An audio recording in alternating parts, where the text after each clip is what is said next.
This episode is brought to you by Marvel Studios' Captain America: Brave New World, starring Anthony Mackie as Captain America and Harrison Ford as President Ross. Don't miss the explosive return of Captain America as Sam Wilson uncovers a mysterious plot that threatens to destabilize the globe and confront an enemy that has the entire world seeing red.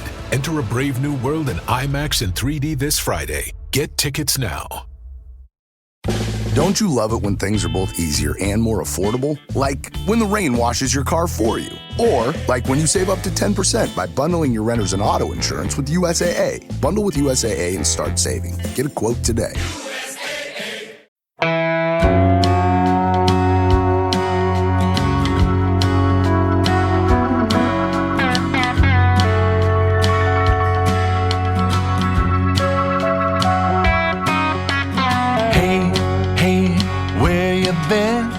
Buckeye Talk is about to begin.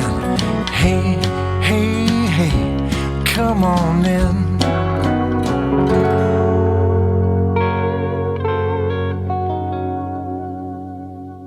Welcome back to Buckeye Talk. I'm Means and Stefan Krajisnik. This is your Leave No Doubt podcast, Monday morning podcast. We're recording this Thursday afternoon, so if anything happens between Thursday afternoon and Monday morning, we'll talk about it on Tuesday. That's our new rule because stuff happens in college football and we keep having these discussions on Sunday. Hey, should we re-record this or do this because we don't mention it? No, we shouldn't. I'm just going to be real with you.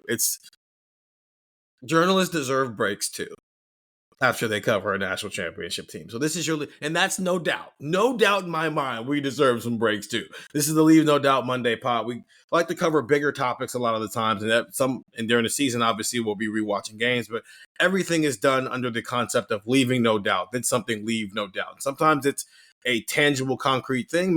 Sometimes it's more of a discussion. But today, what we are doing is 3 things we liked and 3 things we didn't like about the 2024 college football season. We'll have some Ohio State things on our list. We'll have maybe some non-Ohio State things on our list, but it's all about college football. And I even got the texters involved, 614-350-3315. I asked them outside of winning a national championship and outside of losing to Michigan, though, because if not, it had just been a whole bunch of losing to Michigan, winning a national title, losing to Michigan. We know those are the 2 worst and best things that happened all year. That's the most hyperbolic things that have happened all year. But there's a bunch of stuff in between winning a trophy, losing to your rival that I'm sure you liked and they didn't like. And so here's some from the texter, Stefan, and then I'll bring you in. Maybe you hear some that you maybe thought about, maybe you don't. And I'll just sprinkle these in throughout the entire pod. From the 513, favorite thing, beating Tennessee the way they did. Least favorite thing, noon games. Was noon games on your I mean, we do a different job, so maybe noon games was one of your favorite things. Yeah, it's one of those things that I forgot, and shout out to that texter for bringing it up. I forgot about, because we got into this stretch where Ohio State closed the season playing only night games, so I kind of forgot that there was this whole conversation where they kept playing noon games. So I'm with the texter on that. It would be nice if every now and then they sprinkled in a night game, because there's no denying that Tennessee atmosphere was elite. And I think, you had asked Ross Bjork about it after the championship celebration, and he alluded to the fact that, that was kind of the template for the various things that they can do at Ohio Stadium. And I'm sure at some point in the near future, we're going to start seeing some more renovations, not like renovations to the stadium itself, maybe, but upgrades in terms of lightings and speaker systems and things like that to make it an even better, atmosphere when they can have night games. So I think once they get some kind of reassurance that, hey, we'll reward you with more night games, then and a lot of that comes down to contracts and things of that nature, but I think we will start to see maybe some upgrades and things of that nature at Ohio Stadium, because that was elite. That was an elite environment. So yeah, a thing that I liked, the Tennessee environment, the Tennessee game. A thing that I didn't like was the amount of times we couldn't get an environment like that because there was noon kickoffs. So very much in line with that texture. That's a good point. A few others before we get into our own list here. Favorite, opening up the pass game fully in the college football playoff, which also led to openings in the run game. Pass set up the run versus run set up the pass. Well, buckle up, because that's going to be 2025, because your offensive coordinator and play calls a wide receivers coach. That first formula works for OSU. Least favorite, the first Oregon game defensive game plan and results. from the 7-3-4. My favorite thing was the mentality and the way this team stuck up for each other after losing to Michigan and missing the Big Ten championship. They referred to Michigan as the team up north. Least favorite thing is the fact that we haven't won a Big Ten chip in 5 years. Yeah, they haven't won one since 2020. From the 614, favorite thing, spending every home game with my wife at the stadium, although Downs' punt return was awesome. Yes, Downs' punt return, freaking awesome. So this is essentially them in writing, coming to terms with the fact that my wife and I were at the stadium. It was great. Wait, no, Caleb Downs. Caleb Downs. Caleb Downs. I love that. I like when people think in their text. It's funny. Least favorite, I feel bad for the Buckeyes kicker, Jaden Fielding. I'm sure Fielding felt like crap and received a bunch of hate on social media. Just a guy trying to do his best. I feel for these guys when they fail. Such scrutiny. And one more, and then we'll start to get into our own list. We'll start with our favorites and then save the least favorites for the second segment. Favorite, the growing feeling of hope from the end of the Team Up North game through the playoffs. And then least favorite, watching coaches leave after success or realizing I wasn't having fun every time Steven asked if I was still be having fun as a fan. Listen, Stefan can attest to this. I wasn't just asking Ohio State fans that question. I was walking around the Woody multiple times asking people, hey, are you still having fun? Hey, are you still having fun? Right? This is not just exclusive to the fan base. Yeah, there was a stretch, probably a week or so after that Michigan game where, listen, I understand what our jobs are. We write about sports and we talk about sports, and there's a lot of people who consider our job a dream job. That was a tough week because there was nothing good coming out of it. Everything on social media was bad. And we would write an article, spinning things forward, talking about the college football playoff, and people, we don't care. This team lost to Michigan. It was a very toxic week. Things got ugly. And I understand, 4 straight losses to Michigan are going to, lead to that. And I've got some of that mentioned in my list as well. But people were not having fun. Ryan Day did not look like he was having fun coaching. These players did not look like they were having fun playing. The Ryan Day we saw with those emotions in the playoff, you can't say that we saw anything resembling that in a Michigan game. Maybe when they scored that touchdown late in the first half, but in that Michigan game and following that Michigan game, that side of Ryan Day was hard to find. And, as the playoff went on, we found out more details, behind the scenes that obviously made it tougher for him. And it was rough, man. It was rough. And players, coaches, media, nobody was having fun. And yeah, as much as that question kind of became a bit, especially after you asked if they're having fun after the national championship game. Yeah. As much of a joke as it was, think about November 30th. Think about, honestly, what was your answer on December 1st, on December 2nd? Because it was rough.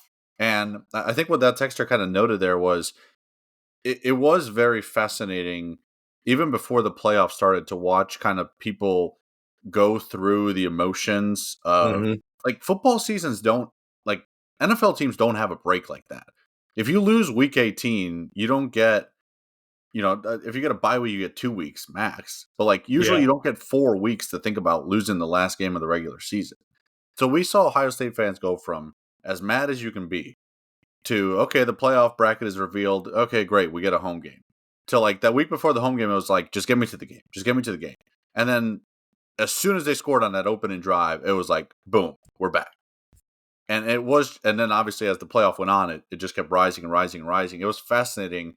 Just watch the shift and how people coped, with the loss like that over the course of a month and a half. I had been thinking about that question even before the Michigan loss, because really, if you go through the entire back half of the season, Stefan, I don't know how much fun we were having. And we cover a child's game for a living. This is still supposed to be fun, right? There is real world issues happening all over the place, no matter what side of whatever fence and whatever topic you want to talk about. This is supposed to still be fun, right? This is supposed to be your escape from real life, and let's just have fun.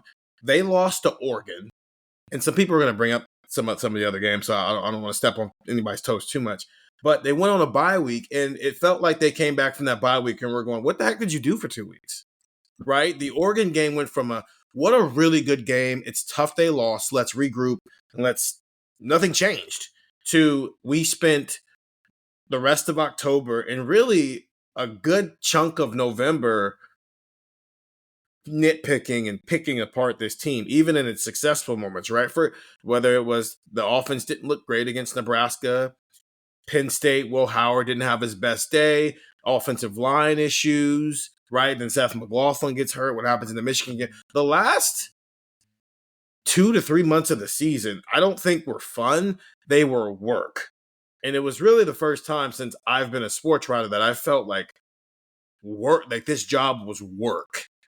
And so that's why I wrote it after the Michigan game because things had finally boiled over and everything that happened after that game. But really, if I'd have asked you that question on November 10th, hey, Stefan, are you having fun? Would your answer have been yes? You know what's ironic, and a lot of our texters have mentioned Caleb Downs in that Indiana game as one of their favorite moments from the season. It felt like the Indiana game was when they kind of finally turned that switch of like, okay, this team's starting to click.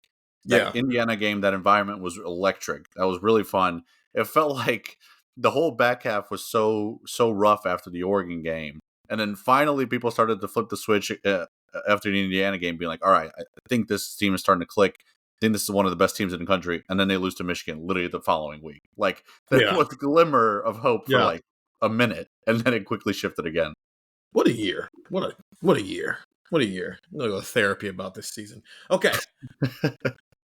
Those are a few from the texters. We're going to take a first break here. Tells you to do. Oh, you said what? Nick Saban was telling Ohio State fans they need to go to therapy. Yeah. Nick Saban has been unhinged since he got in the media. I love it though. I'm all for media Saban. He should stay around. I'm whenever the Nick Saban podcast starts, sign me up. Not as it's probably gonna be with McAfee, but who knows? Who knows? We'll take an early break here, and then we'll come back, and Stefan and I will start to get into our own list. We'll start with the things we liked here on Buckeye Talk. This episode is brought to you by Abercrombie. There's nothing better than the perfect jean and going out top combo, or an outfit that perfectly matches your plans. Abercrombie's relaxed jean goes with every occasion. Date nights with something lace, or daytime with a cozy sweater. And their barrel jean will surprise you. It's the trend that will become a staple in your wardrobe. Abercrombie denim comes in tons of rises, fits, and washes. Find your perfect pair online or in store. Hey, it's Haley Steinfeld. When everything requires your attention, it can be tough to figure out what to prioritize. But I'm here to talk to you about something that you should always put first, your breast health. In fact, if you're 40 and over, you should be getting screened once a year. And if you're under 40, it's never too soon to visit yourattentionplease.com to learn about your breast cancer risk. So go on, pay the girls some attention and take the time to find out your breast cancer risk at yourattentionplease.com. Trust me, your future self will thank you. And we're back here on Buckeye Talk. Stephen Means and Stefan Krajisnik. These are the things we liked and the things we didn't like about the 2024 college football season. Some Ohio State stuff, but then some also big picture stuff. Stefan, I'm going to give you the floor first. What was the number one thing you liked about the college football season in 2024? I loved the 12-team college football playoff, and I disagree with anyone that says it diminished the regular season because sure, in retrospect, Ohio State still made it despite losing to Michigan. Georgia still made it despite losing to Bama. Notre Dame made it despite losing to Northern Illinois. But I don't think it diminished how people felt after those games. People were writing off Notre Dame after they lost to NIU because you looked at the rest of the schedule, you're saying, well, they can't lose another game. People were writing off Ryan Day after Ohio State lost to Michigan, right? Georgia was in a tough spot. When you looked at their schedule, I mean, they had to play at Texas. They had to play at Ole Miss. Like, they had tough games left on their schedule. People were wondering how they would respond from the Alabama loss. Like, I loved the 12-team playoff because I thought the regular season was still just as exciting, still just as intense. Viewership was fine. Like, it didn't diminish the regular season. And my favorite part about it, and maybe I'm biased in this because I went to Indiana, but I loved that the 12-team college football playoff introduced us to new teams competing for a championship.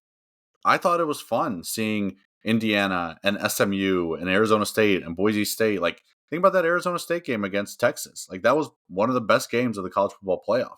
Like, we saw those teams legitimately compete for a chance to get closer to a national championship, something that those teams have never really had the chance to do in the past and might never again. I mean, it's really hard to sustain success in college football. So I love the new playoff.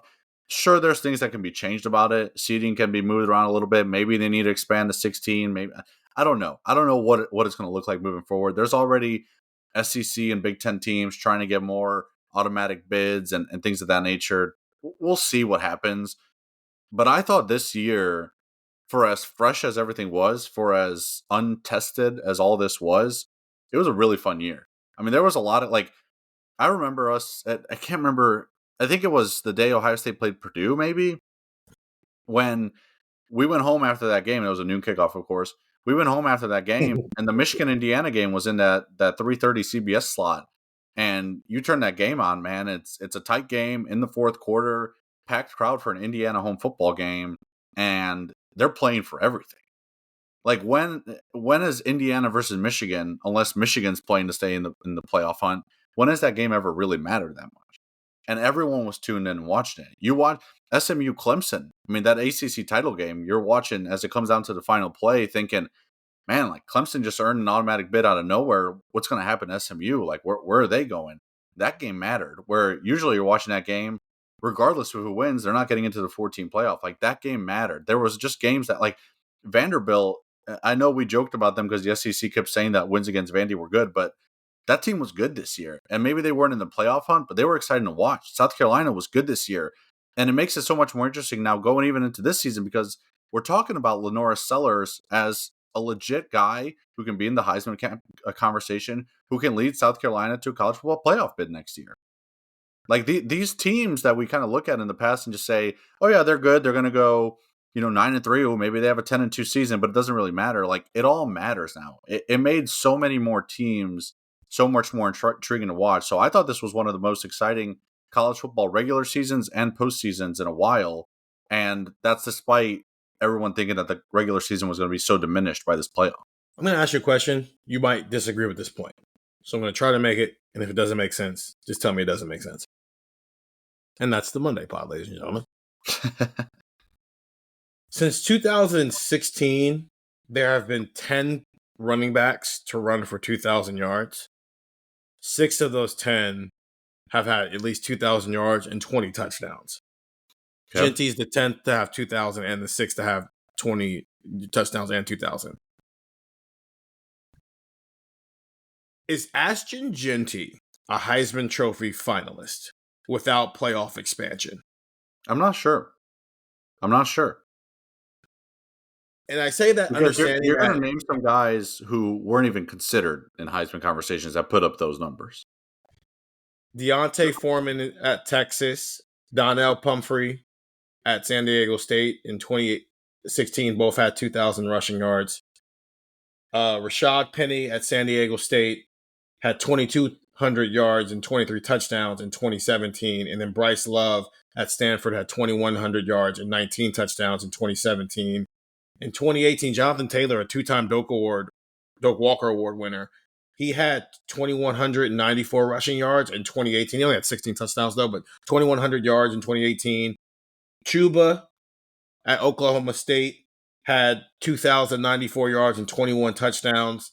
Malcolm Perry at Navy had 2,017 yards and 21 touchdowns.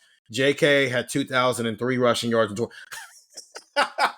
JK and Jonathan Taylor had the exact same stat line in 2019. Both had 2,003 yards and 21 touchdowns in 14 games. Jonathan Taylor had 19 more carries, though, so JK had averaged more yards per carry in 2019. Not Heisman Trophy finalists, by the way. None in 2020. The year was too short. Then there was a bit of a drought. The next time somebody did it was Ashton Genty.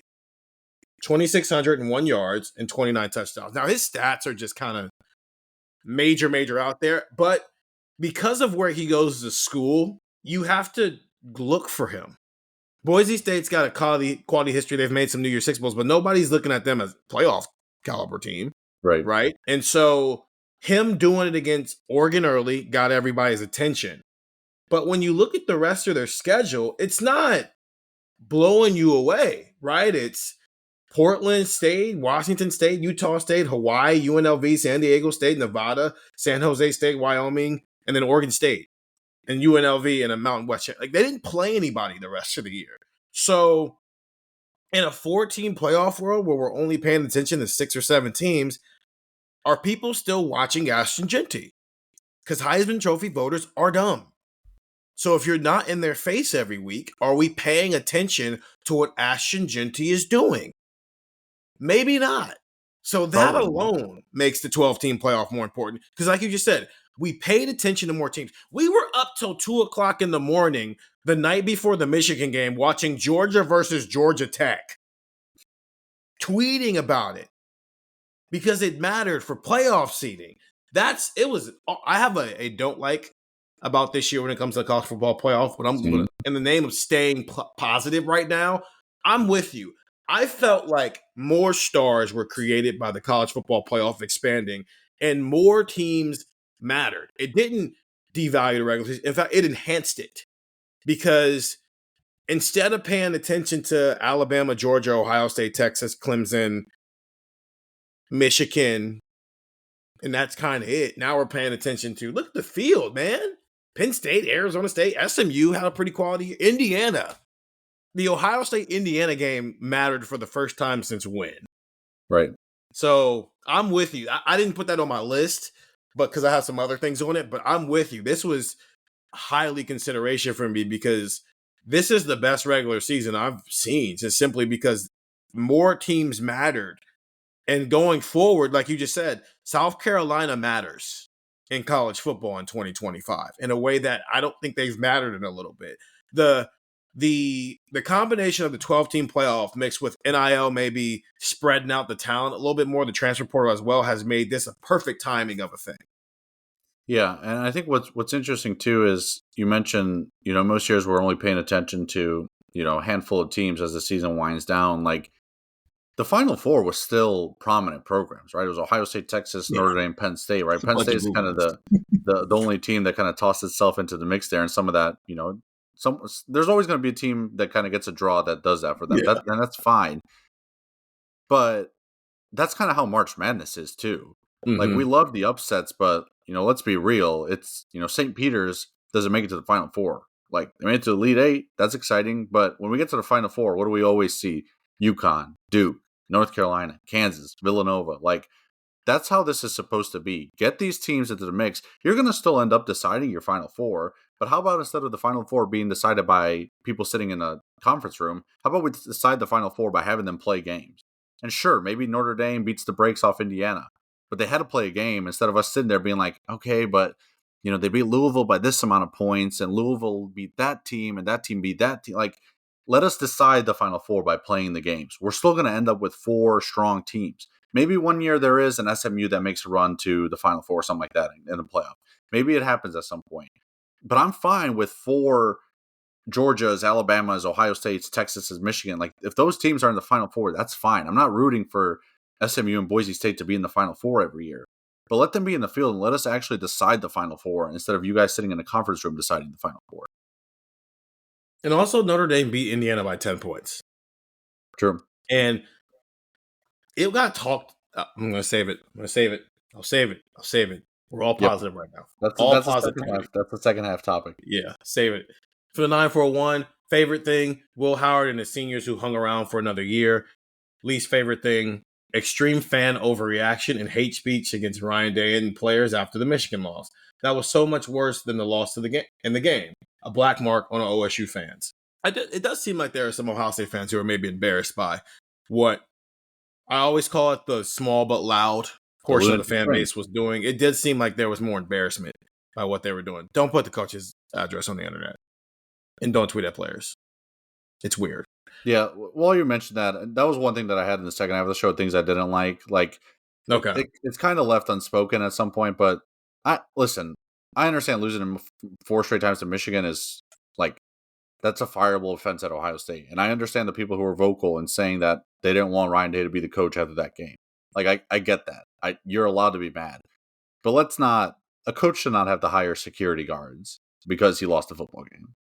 He should not have to pull his kids out of school because he lost. Like, that should be a basic, like a basic human thing that we know. But there's a lot of people who apparently don't know where the line is. Like, let's not do that. You often hear athletes and people who are in public spaces talk about what comes with the job of what you decided to do with your life. There's pros and cons to every job, right? Our pros and cons are there's 6 months out of the year where our lives don't really belong to us, right? We could be doing something and something happens, and all of a sudden you got to pull your computer out and do stuff. Like, and you're the beat writer, so this is more you than me, obviously. But hey, if you need help, you need help. I don't agree with it when people who are quote unquote famous for what they do in life say it is part of the job for your family to have to get things said to them, good or bad. Your family didn't sign up to do that. They signed up to be your family, whether it's because they were born into your family or because you married that person. They signed up to care about you, not your job. So Nina Day and RJ Day and Ryan Day's kid, they don't, leave them alone. Like, leave them alone, man. You're right. If you want to say Ryan Day was not doing a good job being Ohio State's head coach, that is perfectly good to say.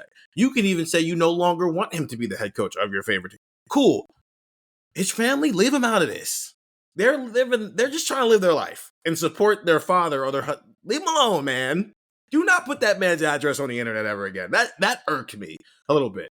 No, a lot of it, actually. Because be a human being. Be a fan, but be a human being as well.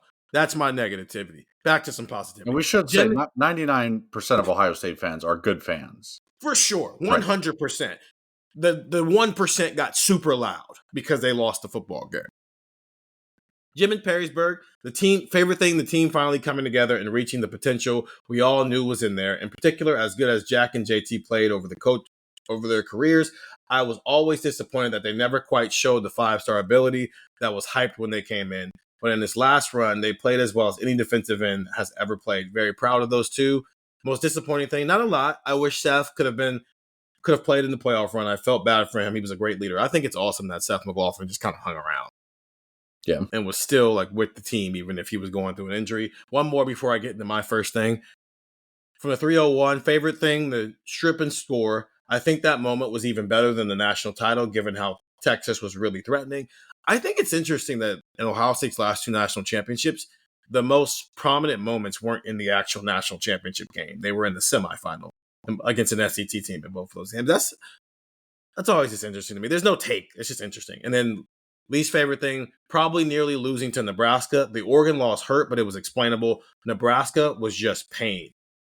Again, that's being an Ohio State fan. You're more frustrated about a bad win than you are about an actual loss.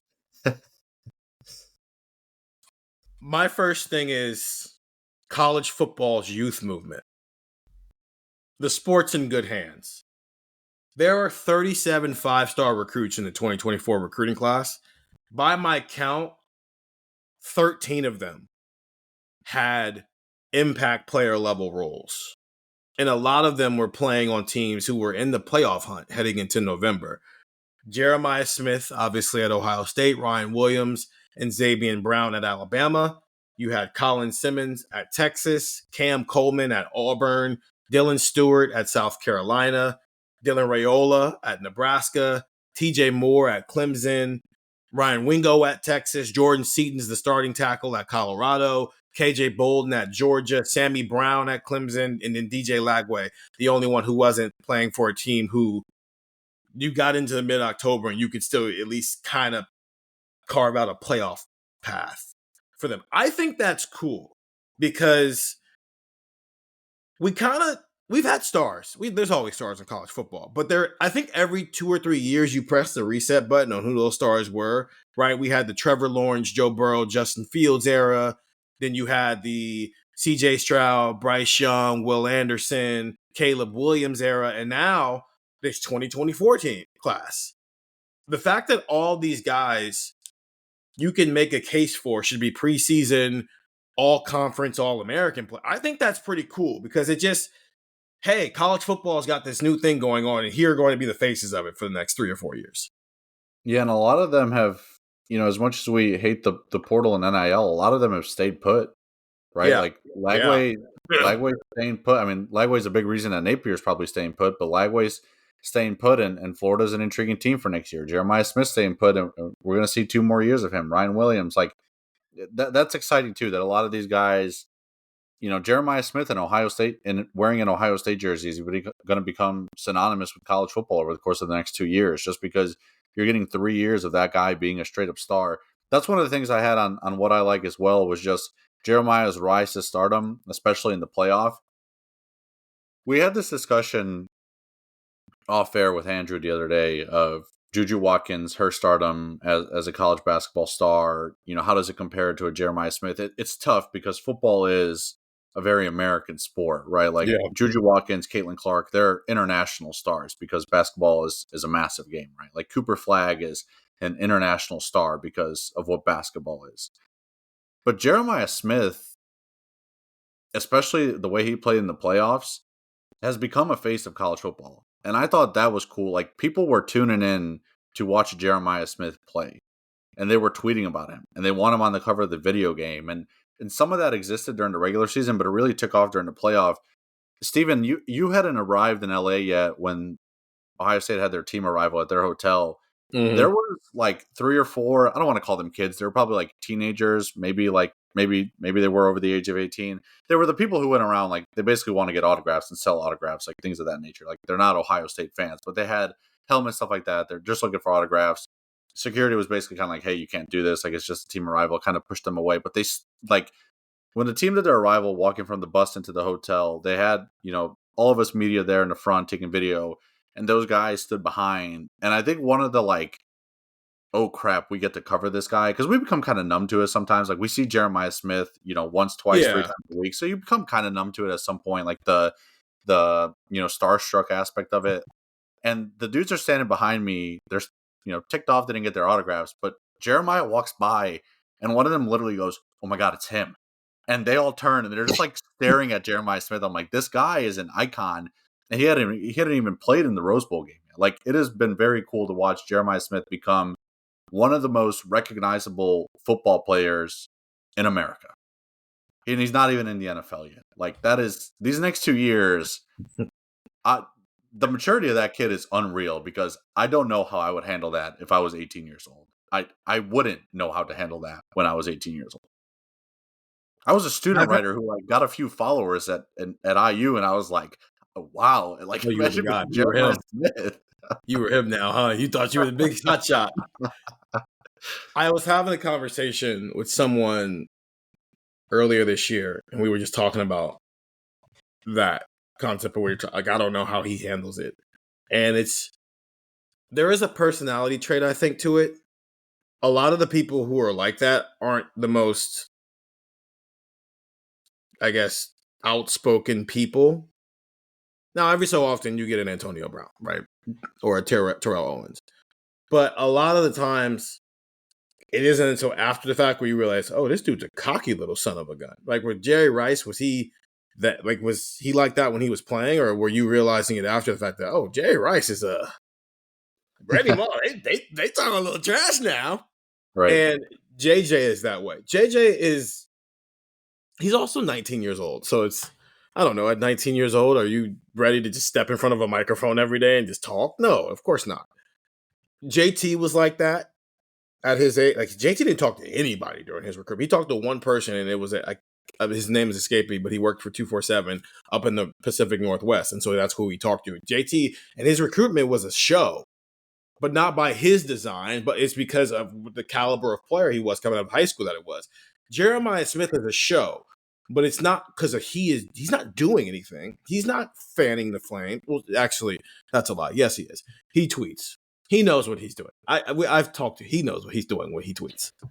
Okay, and he knows how to do it too. He'll just tweet out some eye emojis, and everybody goes, "What's going on with Jeremiah?" Nothing. He's just. I promise you, he's just at the Woody hanging out. He's not doing anything. It means nothing. But he's not. Like, how many times did he get in front of a microphone this year, and you walked away like, "Whoa, he's talking some." Really? The only real thing was if you asked him a question where the clear answer was to be confident. It was, hey, what do you think about the Oregon penalty? I guess wide receivers can't be physical anymore. Can anybody cover you one-on-one? No. When aren't you open? I guess when the whole team is covering me. But what's the other answer to that? He's going to give some boring answer? No, he is a perfect showman without being a showman. That's what I think is the most impressive about him. Anyway, from the 407, Jeremiah Smith's dominance was their favorite thing. The goal line defense, the unexpected emergence of Carson Hinzman, Luke Montgomery, and the offensive line, Donovan Jackson, and Josh Fryer, and the unparalleled acumen and physical skills of Caleb Downs.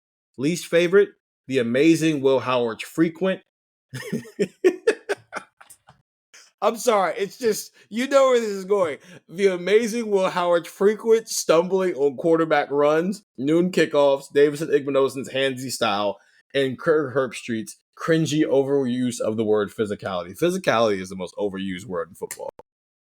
I was rewatching the Tennessee game a couple weeks ago, and they interviewed Tennessee's head coach before the game, and they were like, "You gotta be physical." And he's like, "Yeah, physicality, and let's go win a football game." This one's for you, and I'll let you give your second one. From the 216, favorite thing from the season, ... the Indiana game. There's no nice way to say this, but while Indiana was a nice story, they needed a reality check. And honestly, seeing the Bucks establish a clear talent gap was great. Least favorite was the Nebraska game, a team that just seemed disinterested coming off a bye. Coaching staff that was also seemed disinterested and unconcerned about the possibility of losing out of the playoffs, which I get that. That was the further we get away from it, the more I'm convinced that Ohio State played poorly against Nebraska because they spent 3 weeks preparing for Penn State and forgot they had to play Nebraska. But the Indiana point plays into why we love the college football playoff, because it allowed a team like Indiana to exist, but it also allowed a team like Ohio State to go, nice season, but you're not here yet.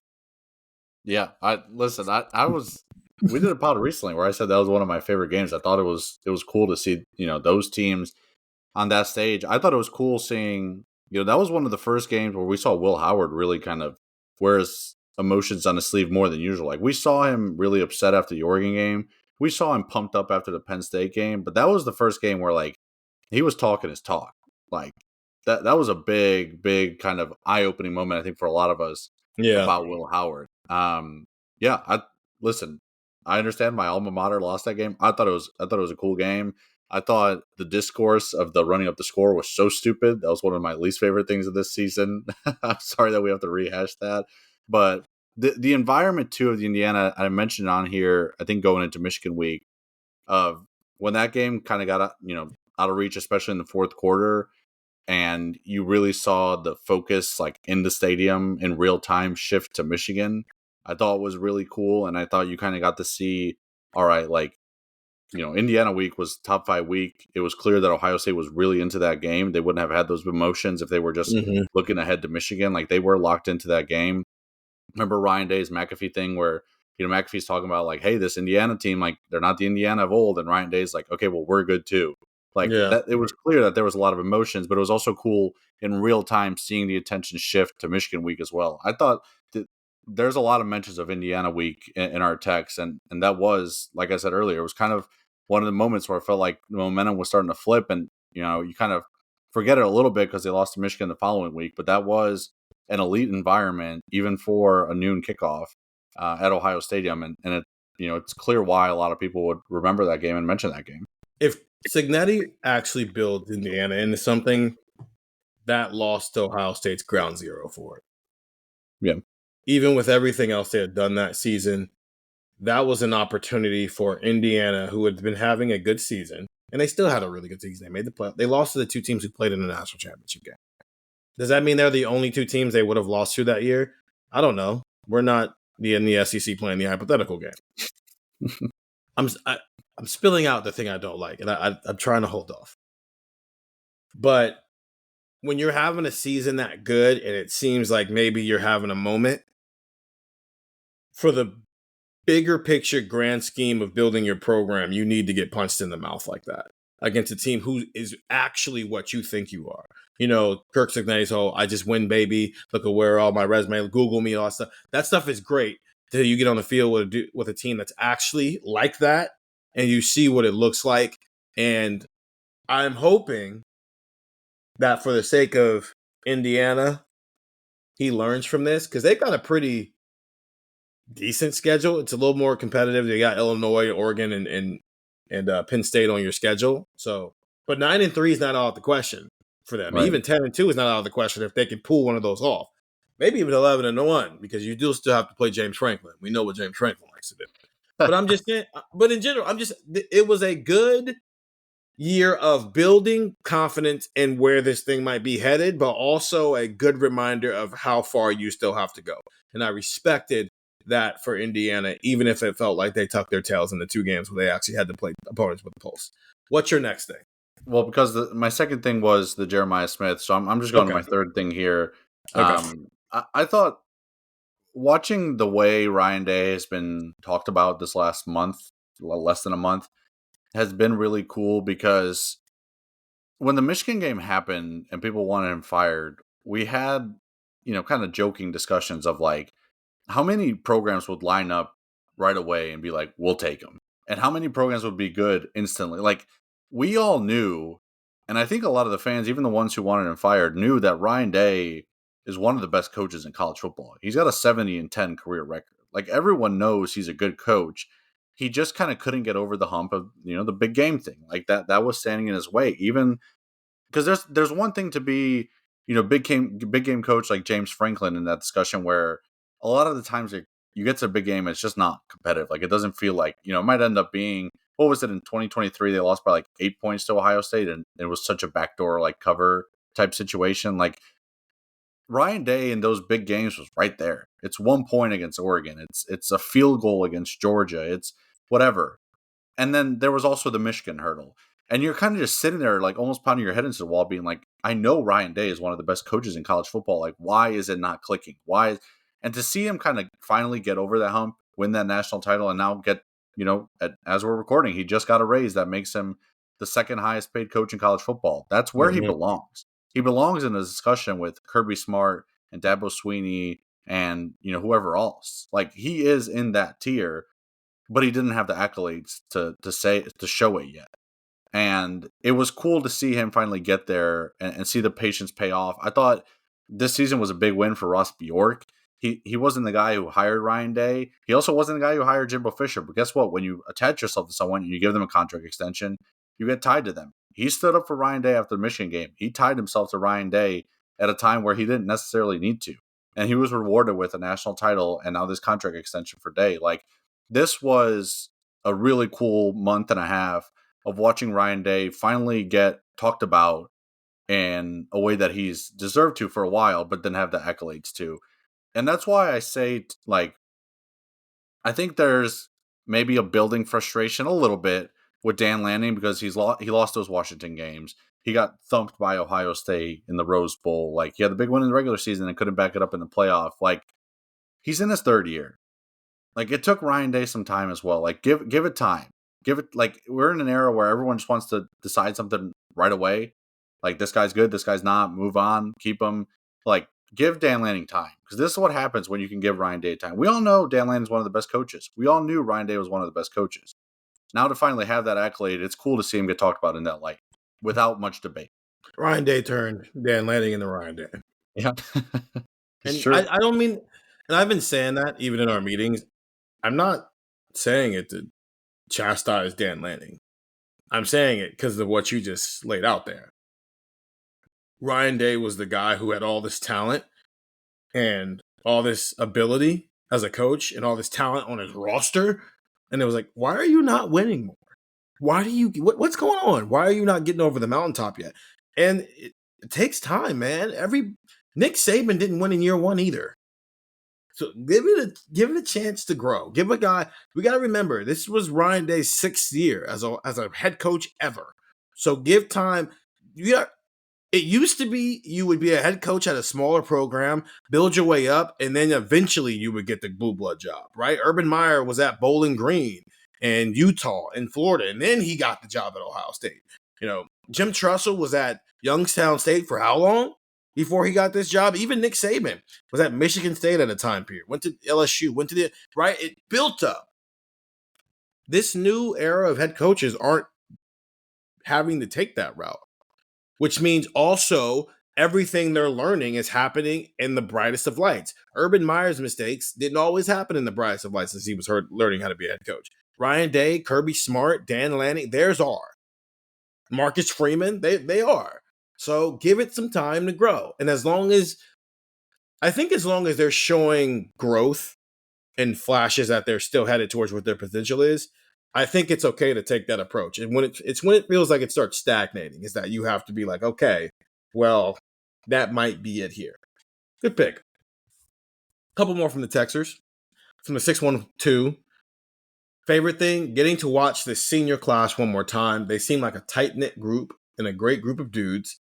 It was awesome to see them as leaders on the field, even when the Buckeyes lost. Flag incident aside, but as a die-hard fan, I think that was totally justified in the moment. I do too. I'm not letting nobody plant a flag in my field. No. First of all, the law is crazy. The government should not have gotten involved with that. But here's the deal. You don't want a flag planted in your field, don't lose at home. But also, if you're going to plant a flag in somebody's field, be prepared to throw hands. Okay? Because I'm not letting you do it. You said that in real time, too. Yeah. Why would Jack let them do that? Why would they let you do that? You already beat them on the field. You want them to let you take their pride too? No. And it's the same. If Ohio State tries to do it, if they beat Michigan next year in Ann Arbor, I expect Ann Arbor to defend their turf. Yeah. Least favorite thing. Does knowing that Harbaugh ran away escaping any penalties from the NCAA count? Hard to think of anything unrelated to that awful team to count as least favorite. I love this team and the Buckeye tradition so much. Thank you guys for all the hard work you put into making a great podcast. My 4-year-old daughter loves the pod and often remarks that her favorite Buckeye is Stephen Means. Dog, Let me find this text for myself. I don't want to make sure you're reading from the right thing. Is this what it go find it from the 612. Man, did your girlfriend send that text in? Don't be a hater, man. Don't be a hater.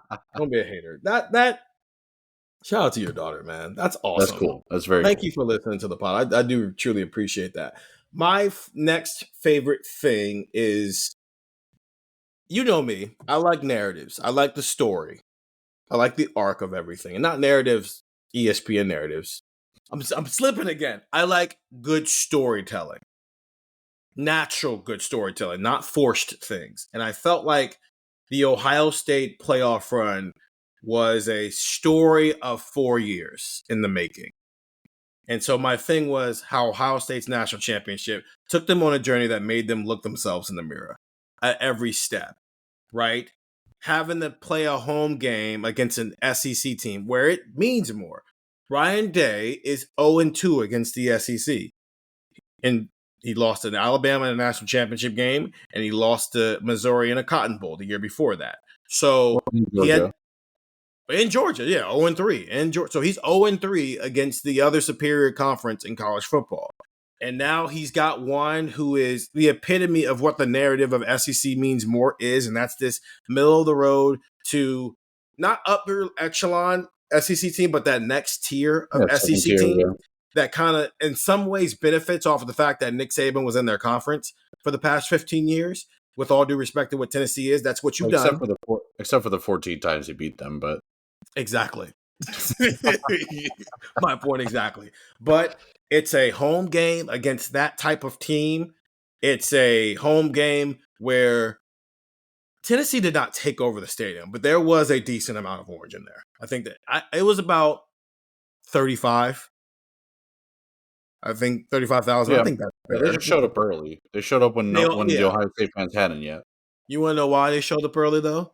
Because the Ohio State fans were coming from home and the Tennessee fans were at hotels where it's like either hang out in my hotel or go explore Columbus. While Columbus natives, it's more of a, go outside where it's cold or pregame in my house.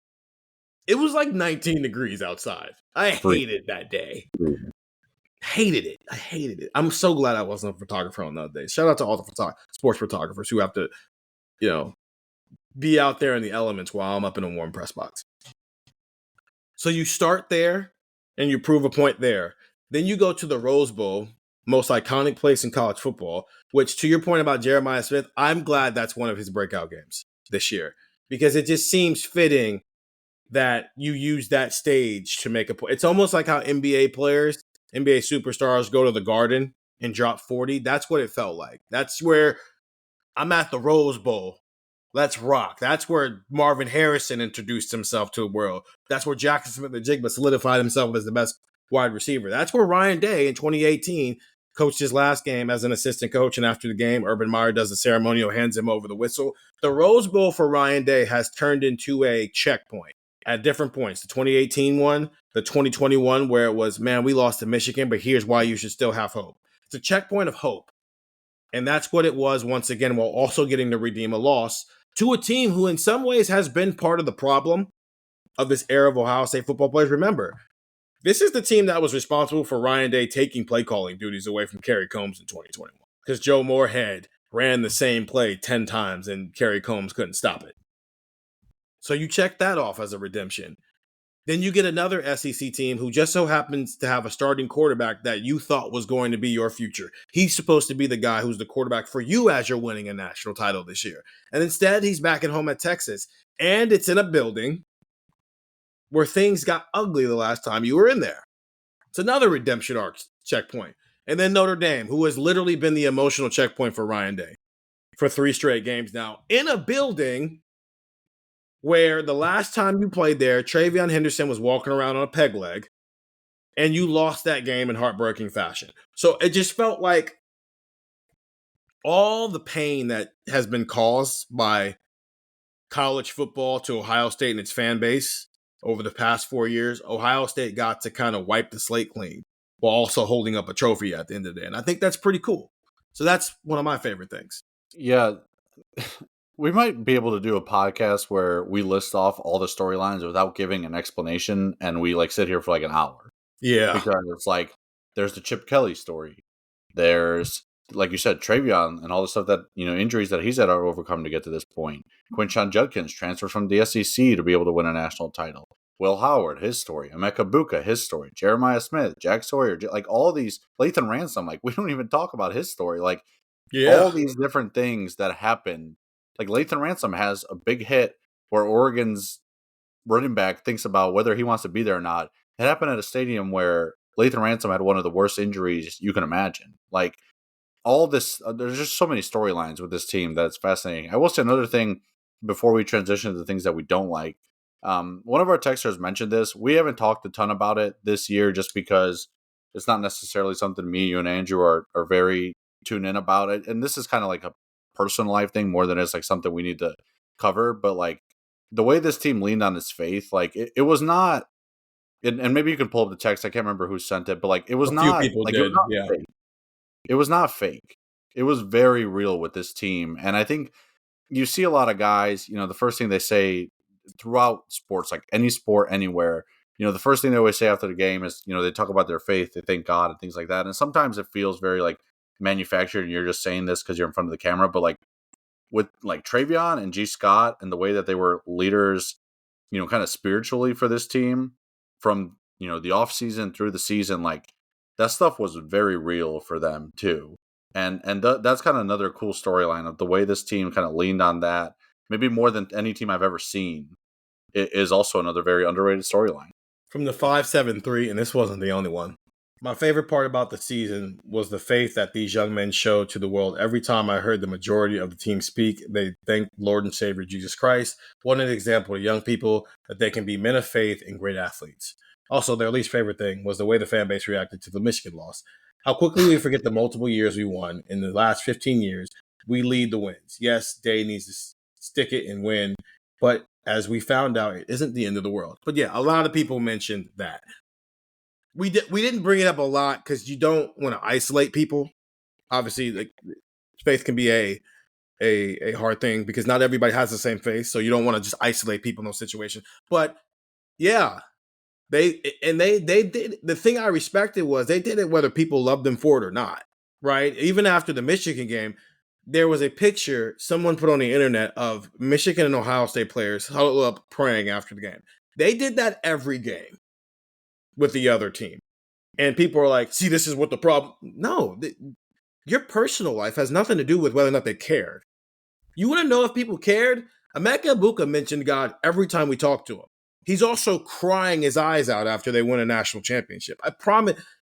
I don't want to do the negative thing. I'll just end it with this. We don't care more than they do. And we never will care more than they do because while we report and we cover the losses as fans, you're hurt by the losses. They lost the game or they won the game. So we're not going to care more than they do. But for them, through all of that, to find faith in something and stick with it no matter how everybody else felt about it, and make sure that everybody knew that this is what they believed in. This is where they align themselves. I'm with you. Mad respect to that. Ultimate respect to that. Because it felt like, to the bricks thing, this was built on a foundation of something and not just hollow. So I do respect that. And with that note, we will take our final break. Actually, no, I have one more thing I want to say. I didn't list my third thing. My third thing was Ohio State's abilities to learn from their mistakes and make drastic improvements, whether it was how dominant the defense was after the Oregon game or how dominant the offense was after the Michigan game. Days has shown an ability to learn from a loss, attack the issue, and immediately correct it, and the team is always better for it. And that was on display at a high level in 2024 with the 2 games they lost, both of which highlighted issues on both sides of the ball, and they fixed those issues, and they ended up winning a national championship because of that. Yeah, and bigger picture, I like that we had a playoff that allowed a team to do that because, yes, believe it or not, 17 to 23-year-olds are not perfect, and they're not going to win every game. 30-year-olds aren't perfect. That's to your point, though. Yeah, that's to your point. People are not perfect. And I love the fact that, and this is kind of a side, and I said that yesterday, last week as well, I love the fact that the 2 teams who are playing in a national championship had really low moments. And to your point, we're able to grow from those moments instead of being like, well, the season's over. Because you know when the regular season stops mattering? When you're in a BCS era or 14 playoff and you lose, and it doesn't matter because you're not competing for a national championship anymore. Yeah. I mean, imagine BCS era, that Ohio State-Michigan game. Would that game have mattered a whole ton? Maybe. No, it would have mattered because you'd lost 3 straight, and Ryan A probably would have lost his job. But it wouldn't have mattered because neither one of those teams are going to be playing for a national championship that year anyway. So, yeah, or a Big Ten champion, because in the BCS era, there was no Big Ten championship game. Oregon would have already won the Big Ten. So, yeah. And with that being said, that was a lot of positivity. And now we're going to take a break, and we're going to get very, very negative here on Buckeye Talk. This episode is brought to you by Atlassian. Atlassian makes the team collaboration software that powers enterprise businesses around the world, including over 80% of the Fortune 500. With Atlassian's AI-powered software like Jira, Confluence, and Loom, you'll have more time to do the work that matters. In fact, Atlassian customers experience a 25% reduction in project duration per year. Unleash the potential of your team at Atlassian.com. Atlassian. $15 for you, and you, and you. Everybody gets $15. Just stop by Take 5 Oil Change now through the end of February, get a Mobile One oil change, and you'll earn a $15 prepaid MasterCard. And you, and you, and you! See terms and conditions. And we're back here on Buckeye Talk. Stephen Means, Stefan Krajisnik. This is your Leave No Doubt Monday pod. It's Leave No Doubt can mean a million different things for us, depending on what the topic of discussion is. This one is more about a big picture of Leave No Doubt in terms of, I have no doubt in my mind I didn't like this. I have no doubt in my mind I did like this. We spent the first 50 minutes being positive. So if you would like to cut off the pod now, this is your cue to do so, because I have things to get off my chest, and This I'm is sure also- Stefan does too. This is also a part where maybe you want to listen to the pod, and if you're driving your car, you got to bang the dashboard and be like, yes, preach. Yeah. I feel this is the section of the pod where you're either all the way in or all the way out. You have been warned. Stefan, what's the first thing you didn't like? It's the flip side, and this might tap into yours a little bit. The flip side of how much I loved SMU, Arizona State, Boise State, Indiana, those teams, Colorado being in the mix, is that the moment they actually started to take spots from Alabama and Ole Miss and South Carolina, they started being hated. So a funny immediately, a funny inside baseball thing where we're in Atlanta for the national championship. We're at the media hotel and like the media lounge. We're eating dinner. I don't even know what's going on. Like what had even happened that day. I remember it was a press conference. About this. And at one point I get a notification on my phone. It's like, hey, on the 8th floor, they're doing a Coach of the Year presentation for Kurt Signetti. I'm like, okay, I'll go down there. I mean, I want to hear what he has to say. Yeah. My alma mater. I go downstairs. I go to his trophy presentation, and he's giving a speech, and he's like, yeah, it was cool coaching a team that became, America's team, and everyone loved them. And then the first college football playoff rankings came out, and he's like, and everyone hated us. And everyone immediately flipped. Like the same happened to SMU. It was like early in the year, we're like, oh, like SMU is back. Like they're finally relevant. Like how cool is that? Like Boise State, like Ashton Cheney is a great story. And then the moment the playoff bracket came out, it's like, well, wait. Boise State's not supposed to be there. That's supposed to say Alabama. That's supposed to say Ole Miss. That's supposed to say South Carolina. It was the November through early December was such a headache because it felt like all the people who get paid a lot to talk about college football hated college football, hated everything about college football. And you're sitting there being like, we love March Madness because of this. Why do we hate it here?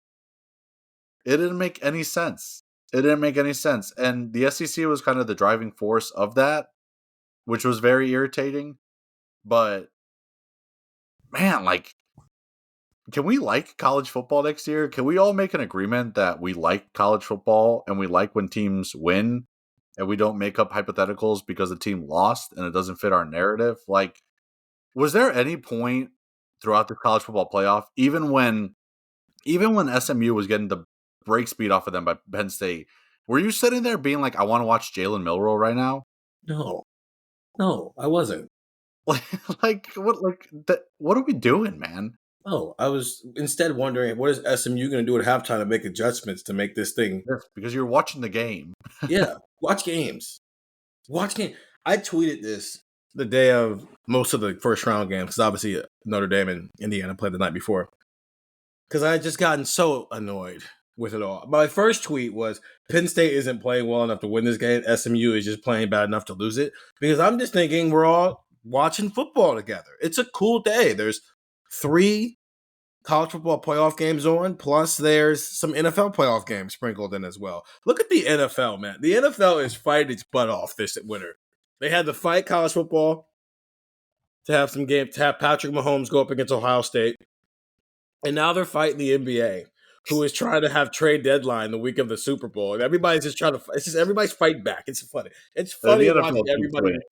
The NFL does keep winning, but it's funny watching everybody fight for ratings, and the NFL is just like, anyway, here's Beyonce. And then I started scrolling my timeline that day, and all I'm seeing is Alabama, South Carolina, Ole Miss, and Lane Kiffin tweeting again. And so I go, can we not spend the entire day talking about hypotheticals and strength of schedule and just watch the freaking football games, please? We need more people who actually like college football covering college football. Here is the thing I said. My number one absolute thing I did not like. I didn't like this more than I liked things this year. And that's a problem. ESPN trying to NBA college football. You're listening to this on Monday. Last week was the NBA trade deadline. And I saw a couple of people tweet it, which means it originated from one person and everybody aggregated it and made it their own and tried to get more retweets. Because that's what Twitter is at this point. You take somebody's good idea and you try to make it your own and act like it was just yours. At some point, you see the same tweet 12 times. You're like, okay. Yeah. And I'm always like, I wonder who tweeted it first. Somebody said that the NBA trade deadline is the most anybody has cared about the NBA all year. And it's February, which means the NBA is like 50 games into the season. And that was the most interested I was in the NBA all year. And I was thinking to myself, that's not a good thing. If the most interesting thing about your sport is somebody moved teams, and so let's think about the idea of how good that team or how bad that team is and who won a trade, who lost a trade, that is a bad thing for where your product is. And that's what I don't want for college football. Don't hypothetical ourselves to death that people can't enjoy the sport. This should have been a moment. Was it perfect? No. Are there tweaks? Obviously. It's the first time we've ever done this. It was never going to be perfect. But we're watching a legitimate playoff in college football. This is an historic moment. Ohio State and Penn State and Notre Dame and Texas are playing winner go home games in late December. Can we enjoy that instead of spending it going, oh, what would the score have been if this team was in? Or if this, well, win your freaking football games and we don't have to figure that out. We can find out on the field. So I hated it for everybody. I hated that people tried to steal that moment from Indiana, or they tried to steal that moment from Notre Dame, or they tried to steal it from Arizona State, who ended up believe it or not, they lost by 8 and probably should have beaten Texas. They tried to steal the moment from Ohio State. The whole Tennessee game was like, oh, Ryan Day, they wanted him fired. These fans, like, dude, just call the game. Like, just watch the game. Just talk about the game. Like, we got to get back. This is my tweet. Team that won the national championship. No, let's actually enjoy football next year. I will. I'll be the first one to stand up at a table and say, I will enjoy college football. Because I did this year, too. I had a great time this year. It was a crazy roller coaster, but I had a great time. Let's just enjoy football. What's your next thing, Stefan? Well, next thing I had jotted down was the Ryan Day situation again of be mad at a coach, don't be mad at his personal life. Don't come after his personal life. So I'll let you go. Okay. So mine kind of went hand in hand with something I did like. I liked their ability to make drastic improvements out of mistakes. I don't like this continued lack of proactivity. Day's ability to react is elite. His ability to be proactive has not always been elite because even he admitted this much. If you go back and look at the games leading up to Michigan, they weren't playing well offensively. Right? Even the Indiana game, it wasn't great offensively. It was great defensively. It wasn't great offensively. Northwestern, whatever. They were throwing the ball down the field, trying to get Will Howard reps at pushing the ball down the field. So that's whatever. Purdue is just not a good football team. So that doesn't even matter. Penn State wasn't a great offensive day. They had a great offensive drive the last 5 minutes, but it wasn't a great day for Will Howard. You only scored 21 points on Nebraska. Just wasn't great. And even before the Oregon game, we were seeing tweaks of the defense. We saw it first against Marshall, where they were giving up some scrambles. Michigan State was driving early on in the game. I was inept offensively, so it didn't matter. The problem was we saw issues leading up to the game where the issues finally hit their head. They just weren't playing any teams who could highlight it enough that it wouldn't sound like we were nitpicking Ohio State for bringing them up. And so that is where it is on a coaching staff to acknowledge an issue and actually do something about it so that when you do get on the field with somebody who is good enough to make you pay for it, it's not an issue. Because that's the thing. That's why we always say if you go 9-3 at Ohio State, it's a failure of a season because you're only playing 3 to 4 teams who can look you in the eye every regular season. So Ohio State played 4 teams this year who, based off what they were able to do this year, could look them in the eye. Michigan, because they're your rival. Indiana, because they were a playoff team. Penn State, because they were a playoff team. And Oregon, because they were a playoff team. And they went 2-2 in those games. And 2 of those games were against teams who, one, this is their first time being on the stage, so maybe the lights got a little too bright for them. And the other one, I mean, that's just what you come to expect from Penn State, is them to keep it competitive but not actually win the game. So in the 2 games where losing was actually an option during the regular season, you lost. And the 4 games leading up to those 2 games told you why you were going to lose. So that is where I think from a big picture standpoint, something I'm going to be looking at this upcoming year, where it's what hole or deficiency gets pointed out early, not in Texas, because that's a different, but every game after that. What do we see in weeks 2, 3, 4, and 5 that tell us, hey, when you get back on the field with a good team, this is going to be a problem if you don't fix it? Yeah, and I'm interested to see if winning this title and the way, like, does it get Ryan Day over the hump of that aspect of it? Right, Yes. Like it felt like the Michigan game, it was just overly conservative on offense. It felt like on defense, the Oregon game was just overly conservative at times. Can he say now, hey, I won a national title. I know what I'm doing. I don't need to react to a loss. I can be proactive and avoid that loss. I think that's a big test.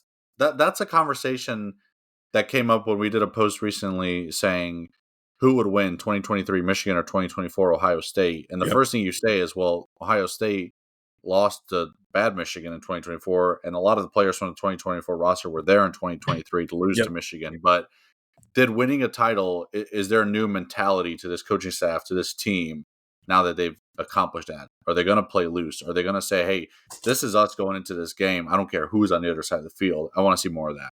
Few more from our texters. From the 614, favorite thing was going to 3 of the 4 playoff games in Happy Valley with my daughter. Priceless. And then the least favorite thing was going to the shoe, which was a conversation we were having earlier. Can't get to the bathrooms, poor game ops, etc. All these stuff. We mentioned that earlier. I just wonder if, as much as if it was putting on a great environment for that playoff game, I wonder how much of that was Ross Bjork seeing what he needs to do to get the shoe to be a better environment overall for a fan experience and watching a big time game. Because, yeah, they played a lot of noon games, so they didn't get a chance to try a lot of that stuff, but also the environment's not always great at Ohio State. So maybe if you did play some night games, it can be a little bit better. From Don Fouts in Grove City, favorite thing, seeing the trust, camaraderie, and the faith of the team as a whole. It is what sustained them through difficult times and kept them grounded when they were having success. Least favorite thing, the reaction of the fans. I understand frustration and anger and disappointment with losses. Sometimes this fan base is embarrassing and impossible to defend. And they had a question, how does the offensive hiring / promotion impact the defensive coaching hire? Will they try to get an experienced person on board to balance the staff? Or are they two separate entities and one does not influence the other? I'm just going to answer that. They're not.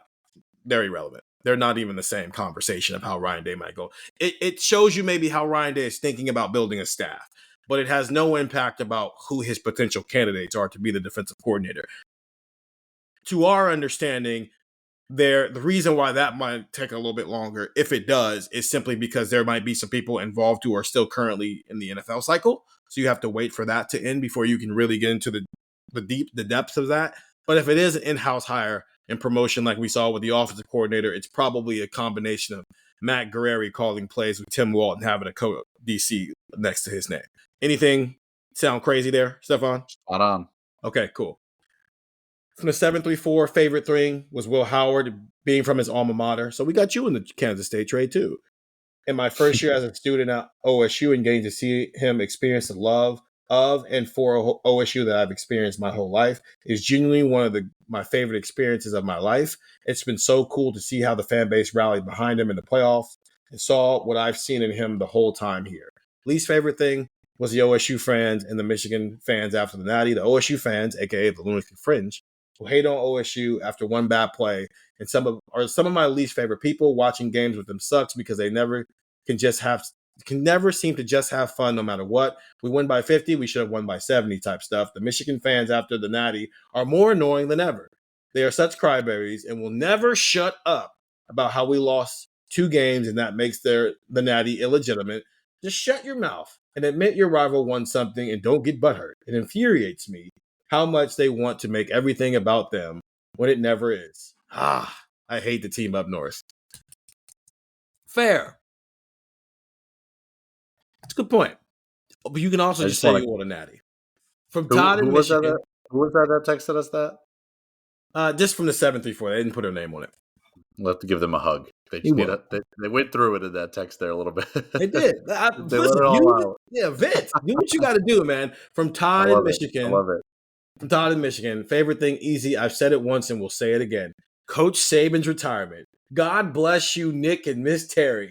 Your successor couldn't even make a 12-team college football playoff, and you would have. I agree. I think Nick Saban would have got that team to the playoff. Yeah. Well, he wouldn't have lost Caleb Downs. Your gifts of Caleb and Seth this year were much appreciated, and your gift will keep on giving in 2025 with our new starting quarterback, Julian Sand and Caleb Downs for one more year. Todd, you have brought that up a bunch. That Nick Saban's retirement is an underrated reason why Ohio State won a Natty, and I'm with you. Least favorite thing, the Michigan State game on Peacock. This year, there was no free trial, and I had to pay for a month. Then they had to set a reminder to cancel before I got charged again. What a pain. Peacock, you're going into year 3 of having college football. I need you to be better. Maybe a little more enthusiasm from their broadcast crew as well. Again, we need more college football people in college football. From the 740, favorite thing was seeing Caleb Downs in an OSU uniform. His recruitment ended up hurting almost as much as an actual game loss. Every game this season, I had a moment where I'm like, wow, Caleb Downs is on my team now. Cool. Least favorite moment, when Oregon recovered the onside kick and NBC kept doing the slow-mo close-up of Dan Lanning doing a rat face. Next Rants episode, I have a Dan Lanning tape that's been simmering in the crock pot.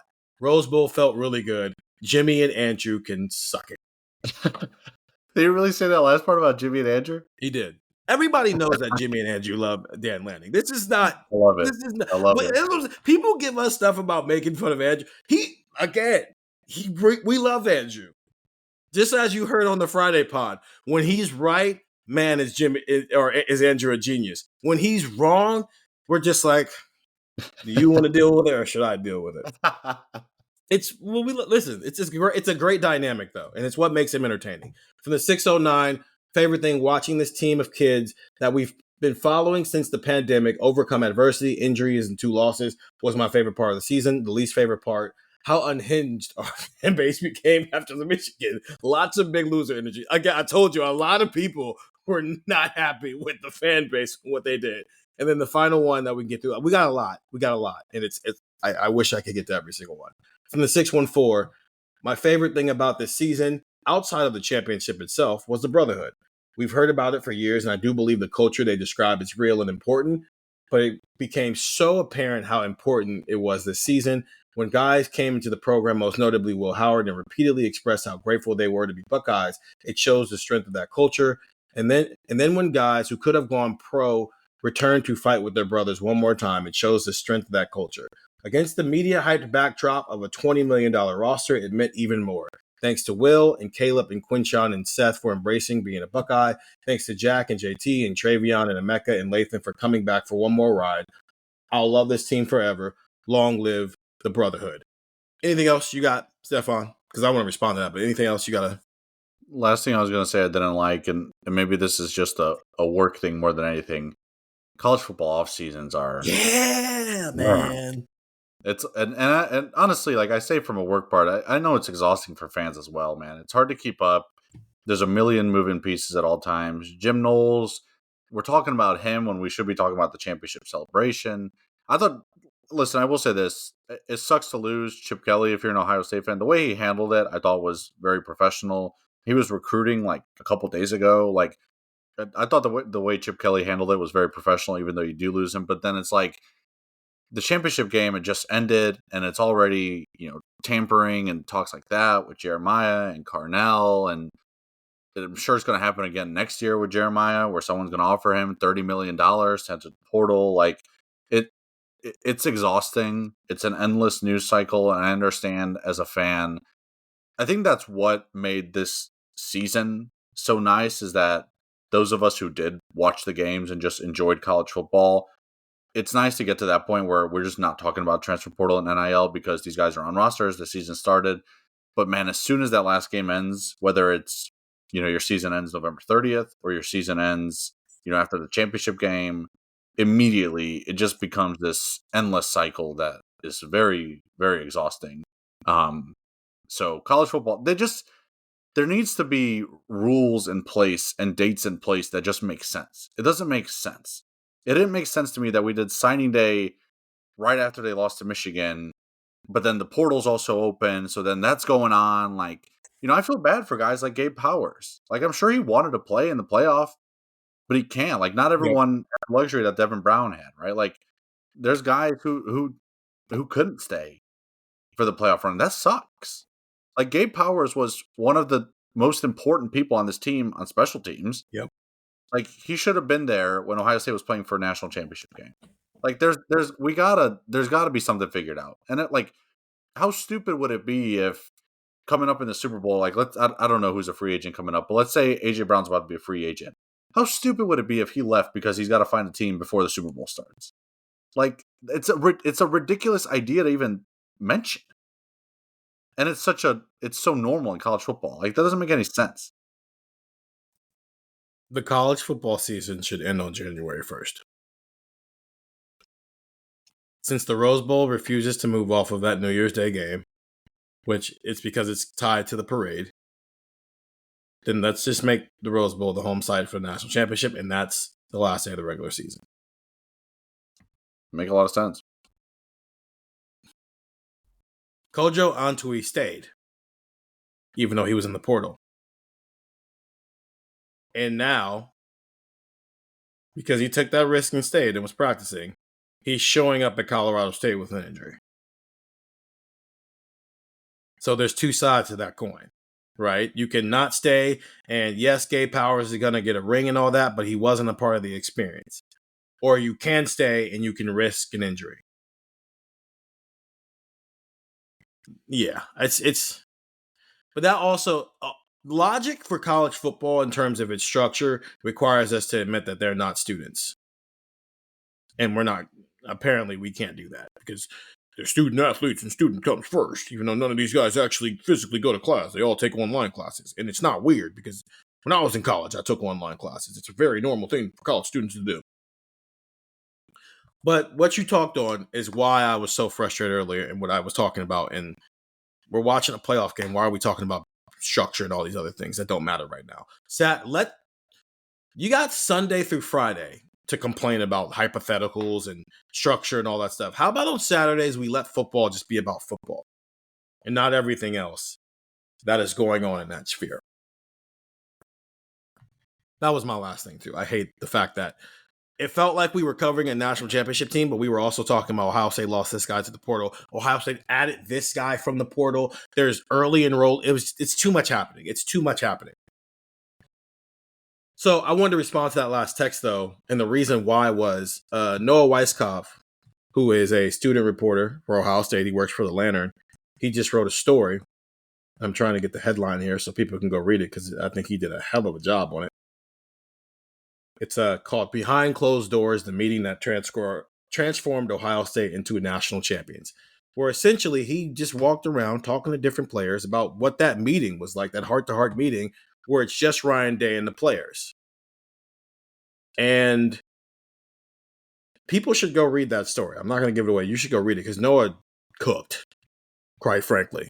That's all. For a student, right, that was awesome. But that's what that last text is referring to. That's why I'm telling people to read it. Not saying that he read it and then sent that text. I'm saying that that's the same spirit as what that meeting was, where Day essentially humbled himself in front of all of his players, said I was wrong, and then let them air out their grievances.